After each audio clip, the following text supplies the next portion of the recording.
السلام علیکم دوستو، کیسے ہیں آپ سب؟ میں زبینہ فیاض ایک بار پھر آپ کے ساتھ میں شروع کر رہی ہوں عشق میں مر جاوا پارٹ 7۔ شہزادی، ہم آپ کو بتا چکے ہیں کہ ہماری زندگی آپس میں جڑ چکی ہے۔ آپ کبھی بھی ہمیں اپنے نزدیک پا کر خود کو نامکمل محسوس نہیں کریں گی۔ ہم جب بھی آپ سے دور جائیں گے آپ کو ہماری طلب ہوگی۔ آپ چاہیں گی کہ ہم آپ کے نزدیک رہیں۔ اب آپ ہم سے دوری برداشت نہیں کر پائیں گی۔ انابیہ نے اس کی آنکھوں میں دیکھا۔ یہ تو زور زبردستی ہے، آپ ہمارے ساتھ ایسا نہیں کر سکتے۔ جبار نے اس کے دل کے مقام پر ہاتھ رکھا اور اس کی آنکھوں میں جھانکتے ہوئے پوچھا، کیا آپ کا دل اس وقت ہمارے پاس آنے کو نہیں کر رہا؟ بولیے، کیا آپ کو ہماری غربت بری لگ رہی ہے؟ یہ محبت نہیں، محض ایک فطری عمل ہے شہزادے۔ اس کی بات پر جبار نے اس کی تھوڑی سی اس کا چہرہ اوپر کیا۔ یہ فطری عمل نہیں، دو روحوں کا ملاپ ہے شہزادی۔ ہم آپ سے 2 لمحے کی دوری بھی برداشت نہیں کر سکتے۔ یہ زور زبردستی نہیں، ہماری محبت ہے۔ ہم آپ پر حق رکھتے ہیں، یہ بات یاد رکھیے گا۔ آپ ہمارے نزدیک تو آ سکتے ہیں مگر ہمارے دل میں جگہ نہیں بنا پائیں گے، کیونکہ ہم آپ کو ایک وحشی روپ کے ساتھ کبھی قبول نہیں کر سکتے۔ آپ نے ہمیں اپنا شوہر مان لیا، ہمارے لیے یہی بہت ہے۔ اگر آپ کو ہم سے محبت نہ بھی ہوئی تو ہماری محبت ہمیں مکمل کر دے گی، ہمیں اس بات کا یقین ہے۔ یہ کہہ کر جبار اس کی شفاف گردن پر جھکا اور اپنی پیار کی مہر ثبت کر دی۔ رات آہستہ آہستہ گزر رہی تھی، جبکہ جبار انابیہ پر مکمل طور پر حاوی ہو چکا تھا۔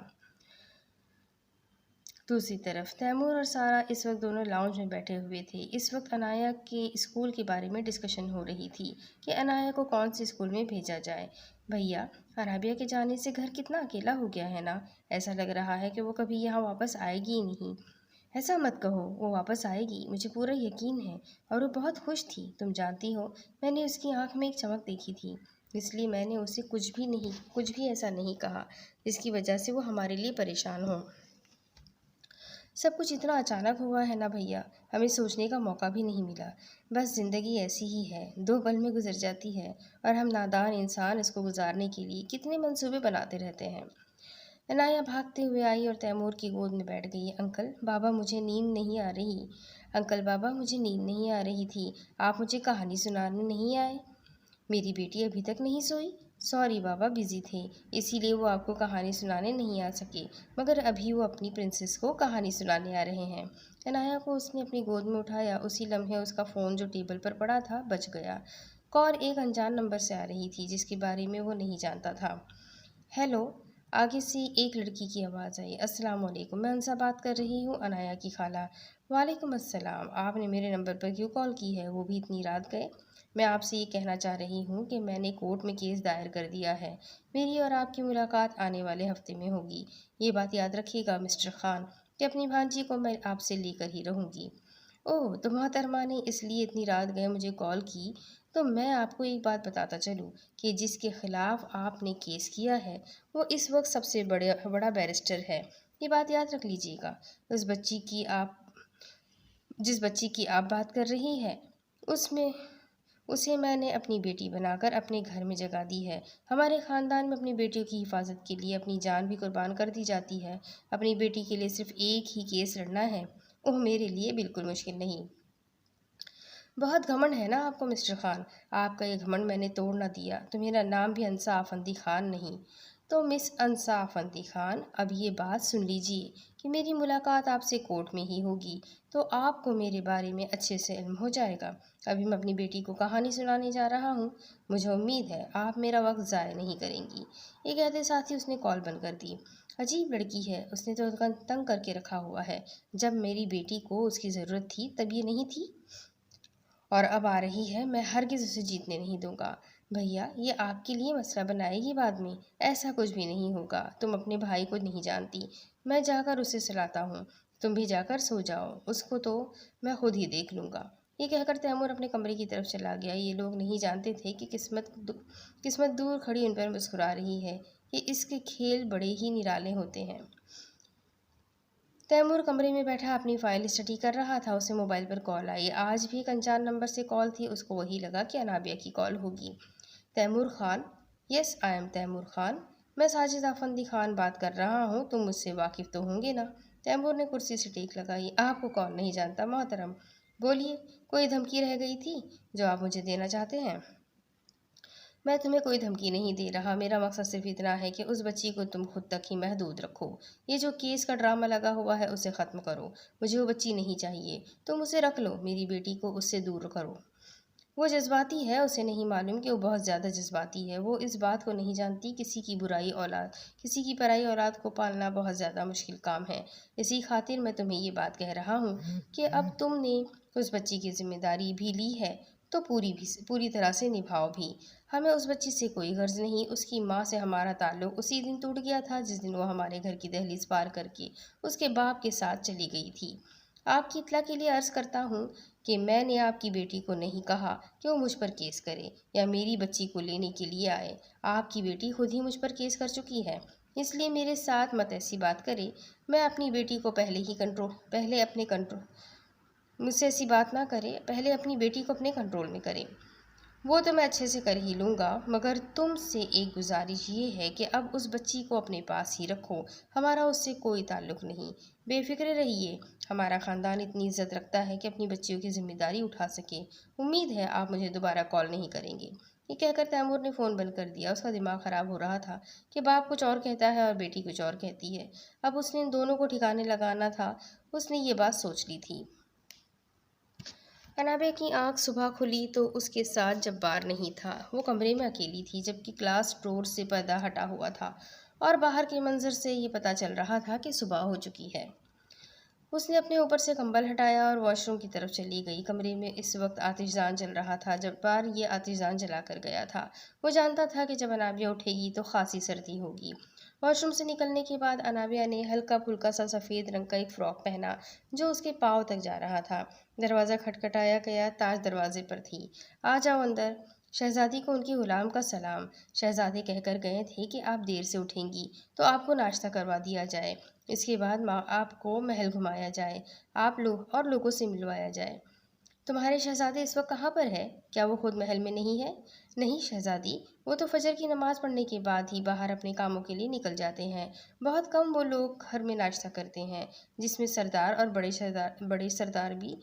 بڑے شہزادے بھی شامل ہوتے ہیں۔ صبح صبح کسی کی دھلائی کرنی ہوتی ہے کیا جو وہ نکل جاتے ہیں؟ نہیں شہزادی جی، صبح فجر کی نماز کے بعد یہاں پر دربار لگتا ہے جس میں لوگ آ کر اپنے مسائل بتاتے ہیں اور ہمارے شہزادے ان کو حل کرنے کی کوشش کرتے ہیں۔ یہ ہمارے یہاں کا اصول ہے بہت سالوں سے۔ اچھا ایسا کرو، مجھے ناشتہ کمرے میں ہی لا دو، میرا باہر جانے کا دل نہیں کر رہا۔ میری طبیعت کچھ ٹھیک نہیں ہے، سر میں بہت زیادہ درد ہو رہا ہے۔ آپ کہیں تو میں آپ کا سر دبا دوں شہزادی؟ نہیں، بس مجھے ناشتہ لا دو، میں ناشتہ کر کے تھوڑی دیر اور آرام کرنا چاہتی ہوں۔ تاج حکم پاتے ہی کمرے سے باہر نکل گئی۔ انابیہ کی طبیعت سچ میں ٹھیک نہیں تھی۔ اسے ایسا لگ رہا تھا جیسے اس کے سر میں کوئی ہتھوڑے برسا رہا ہے۔ انابیہ دروازے کی طرف آئی جو باہر بالکنی کی طرف کھلتا تھا۔ اس نے جیسے ہی دروازہ کھولا، تیز ہوا کا جھونکا اس سے ٹکرا کر گیا۔ اس وقت اس نے ایک مخملی سفید رنگ کی فراک پہن رکھی تھی، اس کے علاوہ اس کے پاس کوئی سویٹر یا شال نہیں تھی۔ یہاں کا ماحول بڑا عجیب سا تھا۔ باہر برف باری ہو رہی تھی اور آسمان اس وقت ہلکا ہلکا نیلا اور بادلوں سے ڈھکا ہوا تھا۔ انابیہ کو ہمیشہ سے یہ سرد موسم بہت ہی زیادہ پسند تھا۔ اسے اس سرد موسم میں ننگے پیر ٹھنڈے فرش پر چلنے کا بھی بے انتہا شوق تھا اور اکثر اس نے اپنا یہ شوق پورا بھی کیا تھا، جس کی وجہ سے وہ شدید بیمار بھی ہو گئی تھی۔ وہ جیسے ہی بالکنی کے پاس آئی اور نیچے دیکھنے لگی تو پروں کے ساتھ اڑتا ہوا نواز اس کے سامنے آیا۔ میری شہزادی، آپ کو میرا سلام۔ آپ کو کسی چیز کی ضرورت ہے تو ہمیں بتا دیجیے، ہم آپ کے سامنے حاضر کر دیتے ہیں۔ ہمیں کسی چیز کی ضرورت نہیں، ہمیں کچھ پل کی تنہائی چاہیے، تم جا سکتے ہو یہاں سے۔ جیسا حکم میری شہزادی، مگر یہاں پر بہت زیادہ سردی ہے، آپ انسان اسے برداشت نہیں کر سکتے، آپ برائے مہربانی اندر چلی جائیں۔ ہم نے کہا نا کہ ہمیں کچھ دیر کی تنہائی چاہیے، جاؤ یہاں سے اور دوبارہ مت آنا۔ نواز حکم پاتے ہی وہاں سے چلا گیا جبکہ انابیہ باہر کی طرف دیکھنا شروع ہو گئی۔ اس کے سامنے نیلا سمندر تھا اور اس کا یہی دل کیا کہ یہ وہاں پر جائے اور سمندر میں پاؤں رکھ کر بیٹھ جائے۔ کمرے کا دروازہ کھلا اور اندر آنے والی اس کی ساس تھی۔ ان کا انداز بھی انتہا خوبصورت اور شاہانہ تھا۔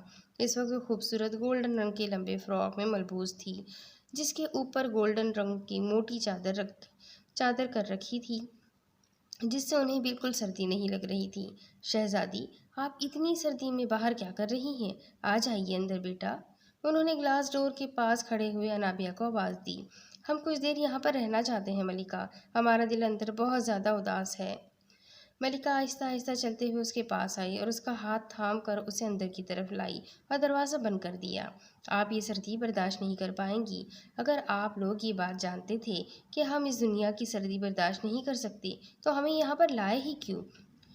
اگر ہم یہاں کا موسم برداشت نہیں کر سکتے تو ان لوگوں کے ساتھ کیسے رہیں گے؟ ہماری ایک دنیا ہے، وہ اس دنیا سے بالکل مختلف ہے۔ آپ جان لیجئے کہ ہم انسان ہیں اور ہم اتنی جلدی کسی کے ساتھ کھلتے ملتے نہیں، خصوصاً وہ لوگ جو ہمارے انسانوں جیسے ہی نہ ہوں۔ ملکہ نے اسے بیڈ پر بٹھایا اور بڑے پیار سے اس کے سر پر ہاتھ پھیرا۔ وہ سمجھ سکتی تھی کہ اس وقت اس کے دل پر کیا گزر رہی ہے۔ میرا بچہ، اب تم ہماری شہزادی ہو، تمہیں سمجھنا ہوگا کہ یہی تمہاری دنیا ہے۔ انہوں نے اس کے سر پر شفقت سے ہاتھ پھیرا تو انابیہ کے بے اختیار آنسو نکلے اور یہ ان کے سینے سے لگ کر رونا شروع ہو گئی۔ ہم کیسے ان سب کو اپنا مان لیں؟ ہمیں ایسا لگتا ہے کہ یہ ایک بند کتاب ہے جو کھل چکی ہے، جس کو کچھ دیر بعد بند کر دیا جائے گا اور یہ ایک خواب ہوا میں تحلیل ہو جائے گا۔ ملکہ اس کی کیفیت سمجھ گئی اور اسے بڑے پیار سے سمجھانا شروع کیا۔ میرا بچہ، تمہیں سمجھنا ہوگا کہ جبار تمہارا شوہر ہے۔ تم اگر اسے انسان دیکھو گی تو وہ تمہارے لیے انسان ہی ہے، وہ تمہیں کبھی نقصان نہیں پہنچائے گا۔ ہمارے یہاں ایک بہت غلط اصول رکھ دیا گیا ہے کہ ہمارے یہاں آنے والے نیلے یا سبز رنگ کے نشان والے شہزادے کی شہزادی ہمیشہ انسان ہی ہوتی ہے۔ ایسا یہاں 3-4 بار ہو چکا ہے کہ کوئی انسان اس دنیا میں آیا ہے۔ آپ کو یہ سب معلوم ہے تو پھر آپ لوگ مجھے یہاں پر کیوں لائی؟ میں اپنی دنیا میں بہت خوش تھی، اپنے والدین اور اپنے بھائی کے ساتھ۔ میرے سسر میر ابراہیم جو فیصلہ کرتے تھے وہ پتھر پر لکیر سمجھا جاتا تھا۔ انہوں نے تمہیں دیکھتے ہی کہہ دیا تھا کہ تم ہماری شہزادی ہو، اس لیے ہم تمہیں اب کبھی واپس نہیں بھیج سکتے۔ تمہاری قسمت بچپن سے ہی اس کے ساتھ جڑی ہوئی ہے۔ میرا بچہ، ابھی تو تمہیں صرف اس کو دیکھ کر ڈر لگتا ہے، کل کو جب تم اس کی اولاد پیدا کرو گی تب کیا ہوگا؟ ان کی بات سن کر انابیہ کا جسم کانپ گیا۔ وہ یہ سوچ بھی نہیں سکتی تھی کہ وہ ایک انسان ہوتے ہوئے ایک ایسی مخلوق پیدا کرے گی جس کی اصلیت وہ خود بھی صحیح سے نہیں جانتی۔ تمہیں معلوم ہے وہ تمہارے ساتھ رہا ہے، ہو سکتا ہے کہ تم اب اس کی اولاد کی ماں بننے والی ہو۔ انابیہ ان کی بات سن کر بہت زیادہ خوفزدہ ہو گئی۔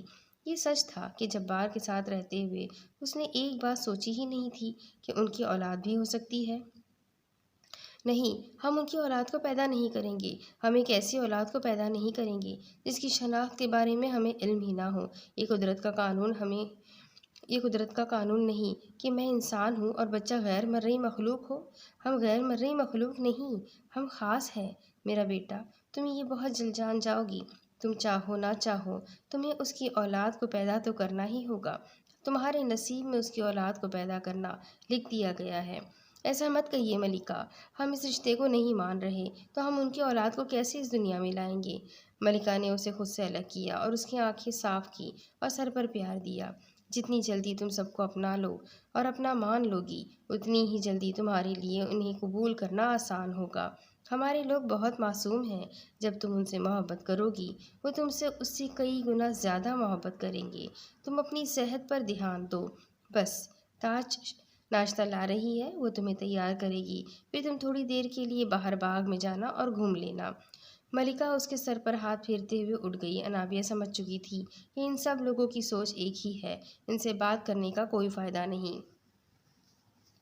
دوسری طرف تیمور اور سب گھر والے واپس شہر آ چکے تھے۔ تیمور دادی جان کی کمرے میں بیٹھا ہوا تھا۔ وہ بہت زیادہ پریشان تھی کہ اس نے ایک بچی کو گود لیا ہے تو اب یہ شادی کیسے کرے گا۔ کوئی بھی لڑکی اس کے ساتھ شادی کرنے سے پہلے 1000 بار سوچے گی کہ اس نے ایک پرائی بچی کو گود لیا ہوا ہے۔ تم باپ بیٹا کبھی میری بات نہ ماننا۔ اپنی بیٹی کو تو ہم لوگ عجیب دنیا میں بھیج چکے ہیں۔ اب کیا خیال ہے تمہارا؟ کب شادی کر رہے ہو؟ میری پیاری دادی جان، جب مجھے شادی کرنی ہوگی تو فوراً کر لوں گا۔ یہ بھی نہیں دیکھوں گا کہ آپ لوگ رضامند ہیں یا نہیں، لیکن مجھے ایسی حور پری ملتی ہی نہیں جو میرے معیار پر اترے۔ ہاں، تیری معیار پر تو کوئی بہت خاص لڑکی ہی اترے گی۔ دنیا کی ساری لڑکیاں تو گھاس کھانے گئی ہوئی ہے۔